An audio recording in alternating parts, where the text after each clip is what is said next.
फिल्मों में बोनी कपूर साहब के साथ जुड़ा और आज भी मैं बोनी कपूर साहब के साथ जुड़ा हूँ। उनका एक्सक्लूसिव नॉर्थ इंडिया का सारा काम मैं करता हूँ।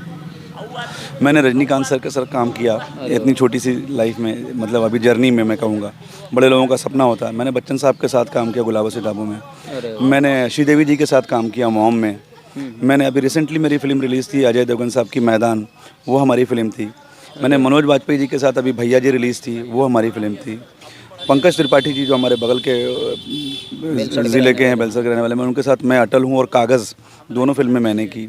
तो मेरा फिल्मों की तरफ झुकाव हुआ और फिर फिल्मों के मैं फिल्म लगातार कर रहा हूँ। अभी आने वाली भी हमारी वजह से जैसे प्रशांत जी कहते हैं कि जब तक अच्छे लोग नहीं आएंगे तो हम बुरे लोगों को बुरा कहने का हमारी 2-3 फिल्में हैं जो नेक्स्ट मंथ के लिए। सिर्फ एक डायलॉग मारूंगा कि ज़िंदगी झंड बा फिर भी घमंड बा। क्या बात है। चलिए लास्ट में एक और बात कर रहा है, ये भी बड़ा इम्पोर्टेंट होता है, उसका बैकग्राउंड क्या है ये भी बड़ा इम्पोर्टेंट होता है। तो अगर एक कोई क्रिमिनल है और वो शहर में अपराध को ख़त्म करने की बात करता है, एक मिसाल के तौर पे हम बात कर रहे हैं, जो उसका बैकग्राउंड उस तरह का होनी चाहिए, तो मुझे लगता है कि उसका असर समाज में ज़्यादा पड़ता है। बिल्कुल बिल्कुल। तो आप जिनके साथ आप जुड़े हैं जी, उनकी अगर पूरे जर्नी को देखा जाए, 2014 का उनका सरकार को बनाने में बड़ा योगदान रहा।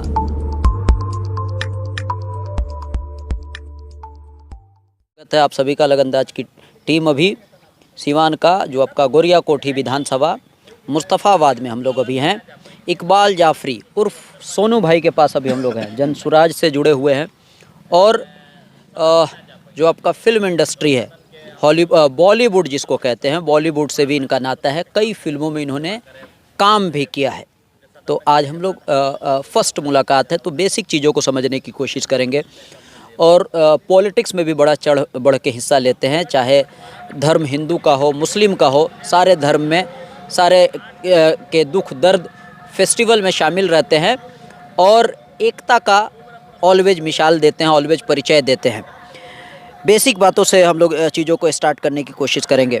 इकबाल साहब, सोनू भाई, हमने अपने हिसाब से आपको इंट्रोड्यूस किया, हम चाहेंगे कि एक बार पहले आप अपने आप को खुद से इंट्रोड्यूस कीजिए। बहुत शुक्रिया नदीम भाई आपका, आपके जितने भी सब्सक्राइबर हैं, व्यूअर्स हैं, उन सबका, और आप तमाम लोगों को छठ की महापर्व की बहुत बहुत मुबारकबाद। मैं आपको बताना चाहूँगा कि ये मेरा नेटिव प्लेस है, ये मेरी सरज़मीन है, मैं यहाँ की पैदाइश है, मेरे पूर्वज यहाँ रहे हैं। और आदमी होता है जब यहाँ पे बिहार में आपके किसी भी घर में जब आपके पास रोज़गार नहीं होगा, आपके पास कोई भविष्य नहीं होगा, अच्छी शिक्षा नहीं होगी, तो आप ना चाहते हुए भी आपको अपना घर छोड़ के बाहर पलायन करना पड़ेगा। बिल्कुल सही। और उसी वजह से मैं यहाँ से बाहर गया और आज मैंने अपनी पढ़ाई पूरी करने के बाद से मैं आज फिल्म इंडस्ट्री में एग्जीक्यूटिव प्रोड्यूसर हूँ।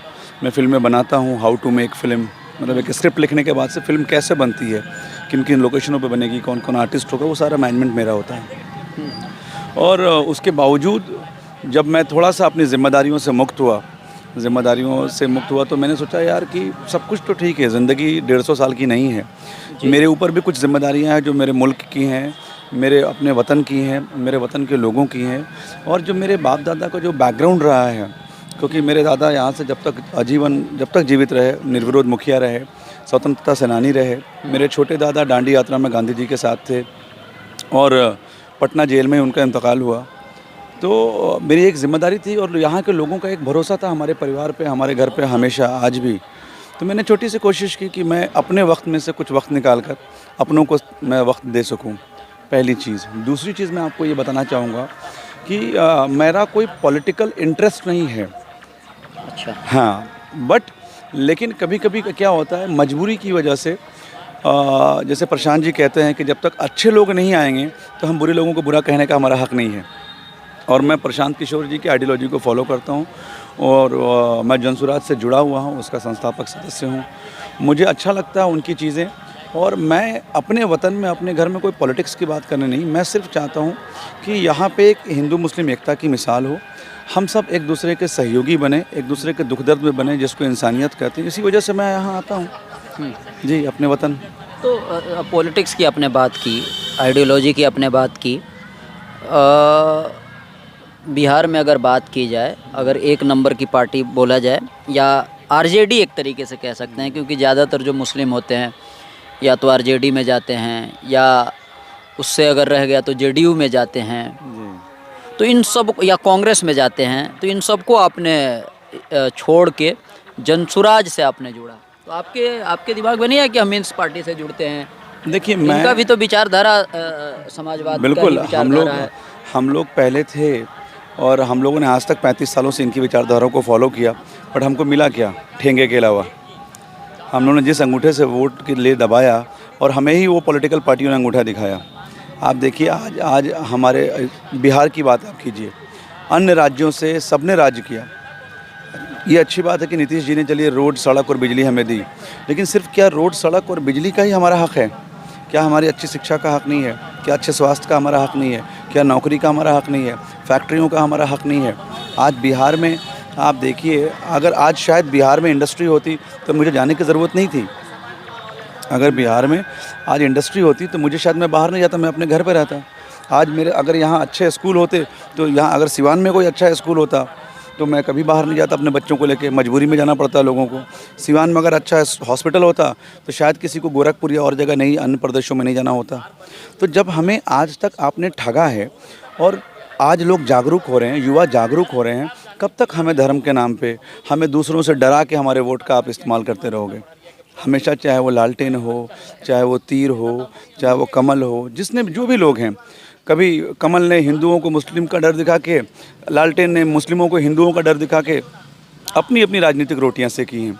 आज एटलीस्ट कोई एक ऐसा इंसान है जो इंसान शिक्षा की बात करता है, स्वास्थ्य की बात करता है, रोज़गार की बात करता है, पलायन रोकने की बात करता है, तो मुझे वो आइडियोलॉजी अच्छी लगती है, इसलिए मैं उनसे जुड़ा हूँ। अगर उसी आइडियोलॉजी को वो फॉलो करते रहेंगे तो मैं उनके साथ हमेशा रहूँगा, नहीं होंगे तो मैं आगे भी नहीं हूँ। एक बात और हम समझने की कोशिश करेंगे, कौन बात कर रहा है ये भी बड़ा इम्पोर्टेंट होता है, उसका बैकग्राउंड क्या है ये भी बड़ा इम्पोर्टेंट होता है। तो अगर एक कोई क्रिमिनल है और वो शहर में अपराध को ख़त्म करने की बात करता है, एक मिसाल के तौर पे हम बात कर रहे हैं, जो उसका बैकग्राउंड उस तरह का होनी चाहिए, तो मुझे लगता है कि उसका असर समाज में ज़्यादा पड़ता है। बिल्कुल बिल्कुल। तो आप जिनके साथ आप जुड़े हैं जी, उनकी अगर पूरे जर्नी को देखा जाए, 2014 का उनका सरकार को बनाने में बड़ा योगदान रहा, और जो चीज़ें उनका पूरा बैकग्राउंड पूरे उनके बारे में अगर अच्छे से समझा जाए, तो जो आपका राइटिस्ट विचारधारा की अगर बात की जाए, राइटिस्ट का जो पार्टी है, बीजेपी की जो पार्टी है, उनका झुकाव उधर ही रहा है। तो ये चीज़ें थोड़ा सा आप शायद समझ गए होंगे कि हम कहना क्या चाह रहे हैं। इसको आप किस तरह से डिफेंस करेंगे? वो उनका एक प्रोफेशनल चीज़ें थी। अब आप कहते हैं जब जागो तब सवेरा। अगर आप हमारे यहाँ देखिए, इस्लाम में आप देखिए, तो मैं आपको एक छोटी सी मिसाल दूंगा। करबला के जंग में जनाब हुर अलैहिस्सलाम यजीदी सेना में थे। रातों रात उनकी अंदर अंतरात्मा जागी और वो इमाम हुसैन इस्लाम का साथ दिया और आज वो हक़ के साथ हो गए। ठीक वैसे ही आप देखिए हिंदू भाइयों लोगों में आप देखिए, रावण के भाई विभीषण जी जो थे, रावण के भाई, वो राम जी के साथ आ गए। उनकी विचारधारा जब तक थे, तो क्या हम आप उनके साथ जो थे वो छोड़ दीजिए, उनका प्रोफेशनल एजेंडा था। आज एटलीस्ट उनके अंदर एक इच्छा जागी कि जिन पॉलिटिकल लोगों के साथ वो जिस उद्देश्य के साथ काम कर रहे थे वो उनका प्रोफेशनल फील्ड था। उन्होंने उनकी एक्सपेक्टेशन थी कि शायद कुछ अच्छा होगा, वो पॉलिटिकल पार्टियां कुछ अच्छा करेंगी, बट जब लोगों ने वैसा नहीं किया तब इनको मजबूरी मानना पड़ा कि नहीं, एक जज्बा है, एक फीलिंग्स है, एक भावनाएं है कि मैं बिहार का बेटा हूं, मुझे बिहार के लिए कुछ करना चाहिए। आप जैसे बीजेपी की बात कर रहे हैं, उन्होंने बीजेपी के लिए भी काम किया, नीतीश कुमार जी के लिए भी काम किया, उन्होंने स्टालिन के लिए भी काम किया, उन्होंने ममता बनर्जी के लिए भी काम किया। तो ये तो इनका प्रोफेशन है। आप जैसे मुझे ले लें, अब आप कहें कि आप तो फिल्म बनाते हैं, यहाँ क्या करने आते हैं? अरे ये तो मेरी सरजमीन है, मेरा बिहार है, मेरा घर है, मुस्तफ़ाबाद है, तो मैं फिल्म बनाना मेरा प्रोफेशन है। बट समाज से जुड़े रहना, सामाजिक कार्य करना, वो मेरा अपनी अपनी एक अंदर का जज्बा है जो अपने समाज के लिए कुछ अच्छा करना चाहता हूँ। मतलब जब जागो तभी सवेरा का जो आपने बात किया, यानी पहले प्रशांत किशोर, वो उनका प्रोफेशनल, वो देखिए उनका नेचर था, वो जॉब थी उनकी रोज़ी रोटी थी, उनका ज़रिया माश था। अब आप जैसे अब आप मीडिया में हैं, तो मीडिया के अलावा भी तो आप समझिए, आपके अंदर भी तो कहीं ना कहीं टीस होती होगी कि यार बिहार हमारा अन्य प्रदेशों की तरह क्यों नहीं, हमारे बिहार में भी अच्छे स्कूल क्यों नहीं, अच्छे हॉस्पिटल्स क्यों नहीं है, क्राइम कब ख़त्म होगा। जी जी, एक और बात, चलिए पॉलिटिकल चीज़ें समझ में आ गया, और एक क्योंकि यूथ हैं और मुस्लिम हैं, तो जो आम लोगों के जहन में जो सवाल आता होगा वो हमने शायद आपसे पूछ लिया है कि प्रशांत किशोर कैसे थे, आप उनके साथ हैं, पॉलिटिकल पार्टी बहुत सारी थी, ये चीज़ हम लोगों ने समझ लिया। एक और चीज़ हम समझने की कोशिश करेंगे, थोड़ा सा जो आपका फिल्मी दुनिया से जो आपका नाता है, तो आपने शुरुआत कहाँ से किया था, आपने पढ़ाई कहाँ से किया था, और आपके पास तो बहुत सारा ऑप्शन था, तो आप मूवी फिल्म बनाने में ही क्यों गए? देखिए एक्चुअली जब मेरे पापा he was posted in Bokaro steel city, जब झारखंड बोकारो बिहार में था, तो मैं बोकारो से झारखंड से मेरी स्कूलिंग हुई। उसके बाद मैं हमेशा से क्रिएटिव फील्ड की तरफ मेरा झुकाव रहा। मैं चाहा कि मैं क्रिएटिव फील्ड में कुछ कर सकूं, और उसी वजह से मैंने जब अपनी स्कूलिंग ख़त्म करके मैं लखनऊ आया, और लखनऊ में मैं सेलेक्ट हुआ। MTV रोडीज़ एक सीरियल आता है रोडीज़ का, तो MTV रोडीज़ में मैं सेलेक्ट हुआ। MTV रोडीज़ के बाद मैं बॉम्बे गया, और अनफॉर्चुनेटली वहाँ मैं एलिमिनेट हो गया। लेकिन वो फिल्मी कीड़ा था जो अंदर था, तो मैं बॉम्बे में रुक गया। उसके बाद में धीरे धीरे मैं बालाजी टेलीफिल्म्स के साथ जुड़ा। उनके साथ कई सीरियल मैंने किया। किस देश में होगा मेरा चांद, जिसमें सुशांत सिंह राजपूत का जो पहला सीरियल था, जिसमें वो सेकंड लीड रोल में थे। उसके बाद वो उसमें आए थे पवित्र रिश्ता वगैरह में, तो मैंने वो किया। किस देश में होगा मेरा चांद वो किया, कहानी घर घर की किया, क्योंकि किया। फिर बालाजी ने एक महाभारत बनाया था, हमने उसमें काम किया। फिर सीरियल्स में हम फिक्शंस में काम करते करते फिर मेरा झुकाव, क्योंकि सीरियल्स तो था एंट्री, बट उसके बाद मेरा फिल्मों में हुआ। फिर मैं फिल्मों में बोनी कपूर साहब के साथ जुड़ा, और आज भी मैं बोनी कपूर साहब के साथ जुड़ा। उनका एक्सक्लूसिव नॉर्थ इंडिया का सारा काम मैं करता हूँ। मैंने रजनीकांत सर के साथ काम किया इतनी छोटी सी लाइफ में, मतलब अभी जर्नी में मैं कहूँगा। बड़े लोगों का सपना होता है। मैंने बच्चन साहब के साथ काम किया गुलाबों से किताबों में। मैंने श्रीदेवी जी के साथ काम किया मॉम में। मैंने अभी रिसेंटली मेरी फिल्म रिलीज़ थी अजय देवगन साहब की मैदान, वो हमारी फिल्म थी। मैंने मनोज वाजपेयी जी के साथ अभी भैया जी रिलीज़ थी, वो हमारी फिल्म थी।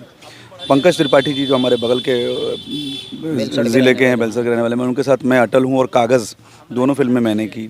तो मेरा फिल्मों की तरफ झुकाव हुआ, और फिर फिल्मों के मैं फिल्म लगातार कर रहा हूँ। अभी आने वाली भी हमारी 2-3 फिल्में हैं जो नेक्स्ट मंथ में रिलीज़ होंगी। कौन कौन से? मेरी अभी एक मिट्टी है जो किसानों के बैकग्राउंड पे है, जो अमेज़ॉन पे, इस पे जियो पे रिलीज़ होगी।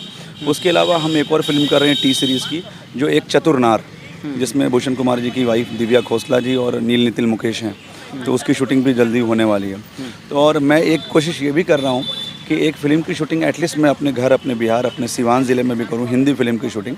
ताकि देखिए भोजपुरी हमारी मातृभाषा है जी, लेकिन भोजपुरी फिल्मों का लोगों ने अब वो स्तर वो नहीं रखा है। भोजपुरी फिल्मों का लोग स्तर इतना गिरा चुके हैं कि लोग अब भोजपुरी को मतलब उस स्केल से नहीं देखते। भोजपुरी मैं मानता हूँ शारदा सिन्हा जी का, भोजपुरी मानता हूँ कर्पूरी ठाकुर जी का।